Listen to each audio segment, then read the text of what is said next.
Video में। नमस्कार, मेरा नाम है शिवम द्विवेदी और आप देख रहे हैं IBC 24 डिजिटल। ग्वालियर चंबल इलाके में एक बार फिर BN Rao versus doctor Ambedkar की मूर्ति विवाद सुर्खियों में, जिसे लेकर दो वर्ग आमने सामने हैं। आपको बता दें कि 15 मई को पहली बार ग्वालियर खंडपीठ जो हाई कोर्ट की है उसके परिसर में BR अम्बेडकर की मूर्ति लगाने की कोशिश की गई थी, लेकिन एक पक्ष के विरोध के बाद वो मूर्ति नहीं लगाई जा सकी। इसके बाद से दलित समाज लगातार प्रदर्शन कर रहा है और वहां पर BR अम्बेडकर की मूर्ति लगाने की मांग कर रहा है। तो वहीं दूसरी ओर सवर्ण पक्ष का कहना है कि वहां पर BN राव की मूर्ति लगनी चाहिए। BN राव को संविधान निर्माता बता रहा है। इसे लेकर बाकायदा भूमि पूजन भी सवर्ण पक्ष और वहां के वकीलों द्वारा किया जा चुका है। ये पूरा मामला सुर्खियों में चल ही रहा था, लेकिन इसी बीच हाई कोर्ट बार एसोसिएशन के पूर्व अध्यक्ष अनिल मिश्रा के एक बयान ने सियासत गरमा दी और पूरा माहौल अब आक्रामक दिखाई दे रहा है। दरअसल BR अम्बेडकर पर अनिल मिश्रा ने एक आपत्तिजनक बयान दे दिया। उन्होंने अम्बेडकर को लेकर कुछ ऐसी बातें कही जिसकी वजह से विवाद शुरू हो गया और दलित समाज के लोग क्षुब्ध होकर उनके खिलाफ अब कार्रवाई की मांग कर रहे हैं। अगर मेरा गंदा कहना उस अम्बेडकर को अपराध है तो मैं आज पुनः कहता हूँ, उससे ज़्यादा गंदा व्यक्ति हमारे भारत के लिए कोई नहीं हो सकता, जिसने पूरे भारत को विभाजित कर दिया। अम्बेडकर देश को तोड़ने का एक नाम, संविधान निर्माता जबरदस्ती राजनीतिक दलों ने बना दिया। कहाँ लिखा है?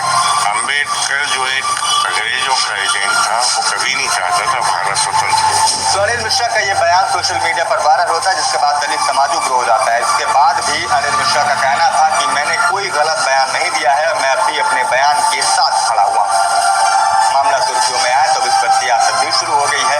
कांग्रेस विधायक और बड़े दलित नेता फूल सिंह बरैया की बेनती हुई। उन्होंने कहा कि जो काम BJP और RSS खुद नहीं कर सकती, वो अनिल मिश्रा जैसे वकीलों से करवा रही है, जिससे उनका एजेंडा चलता रहे। अनिल मिश्रा के पूर्व सांसद से बात की गई तो उन्होंने कहा कि उनके बयान की जितनी भर्त्सना की जाए वो कम है। कानून अपना काम कर रहा है और तभी FIR हुई है, लेकिन कार्रवाई उनके खिलाफ ही होनी चाहिए जो हिंसा भड़काने की बात कर रहे हैं। बहुत ही दुर्भाग्यपूर्ण है इस तरह की टिप्पणी का बिल्कुल घोर विरोध हम लोग करते हैं। किसी भी महापुरुष के लिए इस तरह की भाषा उचित नहीं है, उसकी जितनी निंदा की जाए उतनी कम है। देश के अंदर कानून का राज है, कानून अपना काम करेगा। इसके बाद जब पहुंचते हैं और अपनी गिरफ्तारी देने की बात कहते हैं, उनका कहना था कि अगर मेरे खिलाफ FIR दर्ज हुई है तो मैं यहाँ पर गिरफ्तारी देने आया हूँ। वहाँ पर उनके समर्थक वकील भी थे, उनका वहाँ पर स्वागत भी किया गया।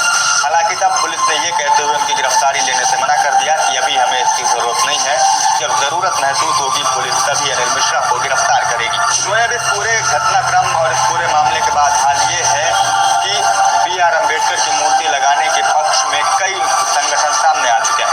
भीम आर्मी के देश में एंट्री हो चुकी है। कांग्रेस और BSP भी खंडपीठ परिसर में BR अम्बेडकर की मूर्ति लगाने का अल्टीमेटम दे चुके हैं। भीम आर्मी ने तो ये भी ऐलान कर दिया है कि वो 15 अक्टूबर को 1 लाख जूते लेकर अनिल मिश्रा को पहनाने के लिए ग्वालियर पहुंचेंगे। भीम आर्मी के इस ऐलान के बाद भी ये माहौल जूते तक पहुंच गया और आक्रामक होता दिखाई दे रहा है। तो वहीं दूसरी ओर सवर्ण पक्ष के लोग परिसर में BN राव की मूर्ति लगाने को लेकर अड़े हुए हैं। लगातार दोनों पक्षों की ओर से सोशल मीडिया पर संभावना दिखाई दे रही है। ऐसे में सवाल यह है कि क्या पुलिस इस पर उचित कार्रवाई कर रही है।